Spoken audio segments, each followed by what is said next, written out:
ఇప్పుడు మనం బూడిది గుమ్మడికాయతో చేస్తున్నాం అనమాట పచ్చడి. బూడిది గుమ్మడికాయ ఇంకా కొత్తిమీర కాంబినేషన్లో సింపుల్ పచ్చడి. అసలు రోటి పచ్చళ్ళు ఎంత టేస్టీగా ఉంటాయో, రోట్లో దంచుకునే ఓపిక టైం మనకి లేదు కాబట్టి మిక్సీలో వేసేసుకున్నా సరే చాలా హెల్దీ పచ్చళ్ళు హ్యాపీగా మనం రకరకాల వెజిటేబుల్స్తో చేసుకోవచ్చు. ఇప్పుడు మనం పొయ్యి మీద ప్యాన్ పెట్టుకొని కొంచెం ఆయిల్ వేసుకుందాం.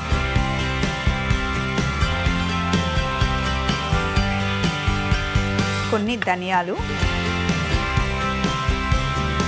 అలాగే కాస్త జీలకర్ర, 1 టేబుల్ స్పూన్ మినపప్పు. మినపప్పు మటుకి ఎక్కువ వేసుకోండి, టేస్ట్ చాలా బాగుంటుంది. ఇవి చక్కగా వేయించుకోవాలి.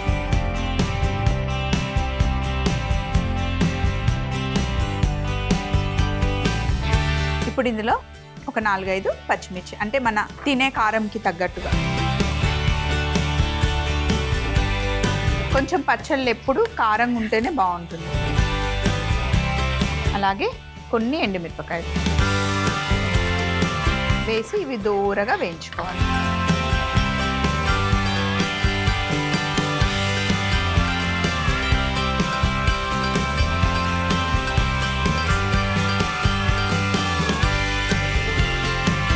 ఇలా వేయించుకున్న వాటిని మనం మిక్సీలోకి షిఫ్ట్ చేసుకోవాలి.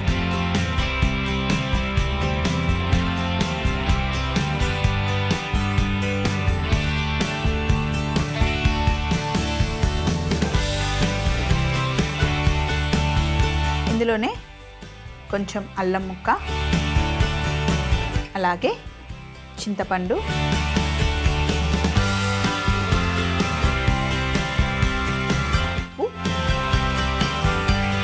వేసి ఒక్కసారి ఫస్ట్ కచ్చా పచ్చాగా మిక్సీ పట్టుకోవాలి. ఇలా మిక్సీ పట్టుకున్న తర్వాత ఇప్పుడు బూడిద గుమ్మడికాయని డైరెక్ట్గానే ముక్కలుగా కట్ చేసి కాస్త దోసకాయ ఎలా చేసుకుంటాం మనం అలా అన్నమాట కచ్చా పచ్చాగా మిక్సీ పట్టుకోవాలి. ఇందులోనే కొత్తిమీర వేసేయండి, ఒక కట్ట కొత్తిమీర వేయండి. కొత్తిమీర వేసి 1 టేబుల్ స్పూన్ ఆవపిండి వేయండి, కాంబినేషన్ చాలా బాగుంటుంది.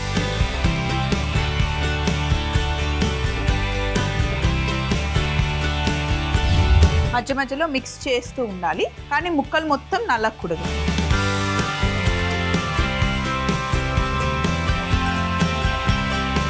ఇలా తిప్పుతూ మిక్సీ పట్టుకోవాలి. బూడిద గుమ్మడికాయలు నీళ్ళు ఎక్కువ ఉంటాయి, నీళ్ళు వస్తూ ఉంటాయి. ఇలా మిక్సీ పట్టుకోవాలన్నమాట. ఇప్పుడు ఏం చేయాలి అంటే స్టవ్ ఆన్లో ఉండి కొంచెం నూనె వేసుకోండి. నువ్వుల నూనె అయినా ఆవ నూనె అయినా వేసుకోవచ్చు. కొన్ని ఆవాలు తాలింపులో, కాస్త జీలకర్ర, కొన్ని మినపప్పులు, ఎండుమిరపకాయలు,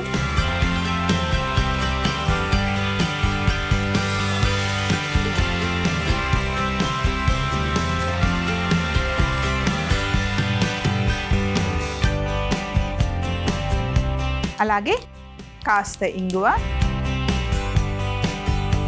కరివేపాకు వేసేసి ఫస్ట్ తాలింపు వేయించుకోండి. ఇప్పుడు ఇందులో పసుపు వేయండి కొంచెం,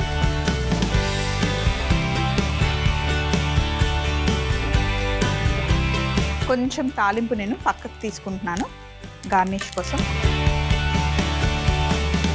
ఇప్పుడు ఇందులో మిక్సీ పట్టుకున్న ఈ పచ్చడి వేసేయండి. స్టవ్ ఆఫ్ చేసేయండి, వేగాల్సిన అవసరం లేదు, జస్ట్ ఇలా మిక్సింగ్ అంతే.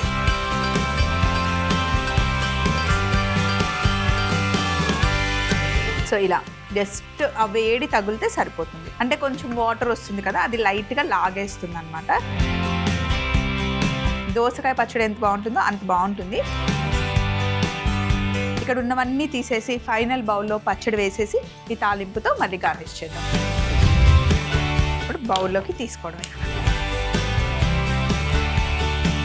ఎప్పుడు బూడిద గుమ్మడికాయ స్వీట్ చేసుకుంటాం, జ్యూస్ తయారు చేసుకుంటాం, ఇలా పచ్చడి కూడా తయారు చేసుకోవచ్చు. కొత్తిమీర కాంబినేషన్తో బాగుంటుంది.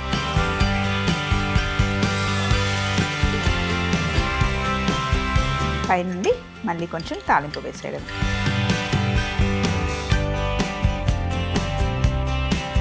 అంతే, బూడిది గుమ్మడికాయ ఇంకా కొత్తిమీర పచ్చడి రెడీ అయిపోయింది. గుమ్మడి కొత్తిమీర పచ్చడి తయారీ విధానం: ముందుగా పాన్ లో నూనె వేడెక్కాక ధనియాలు, జీలకర్ర, మినప్పప్పు, పచ్చిమిర్చి, ఎండుమిర్చి వేసి వేగాక మిక్సీ జార్లోకి తీసుకొని అందులో అల్లం ముక్కలు, చింతపండు, ఉప్పు వేసి కచ్చాపచ్చాగా మిక్సీ పట్టుకున్న తర్వాత బూడిద గుమ్మడికాయ ముక్కలు వేసి కొత్తిమీర, ఆవపిండి వేసి మిక్సీ పట్టి పక్కన పెట్టుకోవాలి. ఇప్పుడు పాన్ లో నూనె వేడి చేసుకుని ఆవాలు, జీలకర్ర, మినప్పప్పు, ఎండుమిరపకాయలు వేసి వేయించి ఇంగువ, కరివేపాకు, పసుపు వేసి తాలింపు చేసుకొని మిక్సీ పట్టుకున్న పచ్చడిని పాన్ లో వేసి స్టవ్ ఆఫ్ చేసుకొని కాస్త వేడయ్యాక బౌల్లోకి షిఫ్ట్ చేసుకొని పక్కన పెట్టుకున్న తాలింపుతో గార్నిష్ చేసుకుంటే ఎంతో టేస్టీ అయిన గుమ్మడి కొత్తిమీర పచ్చడి రెడీ.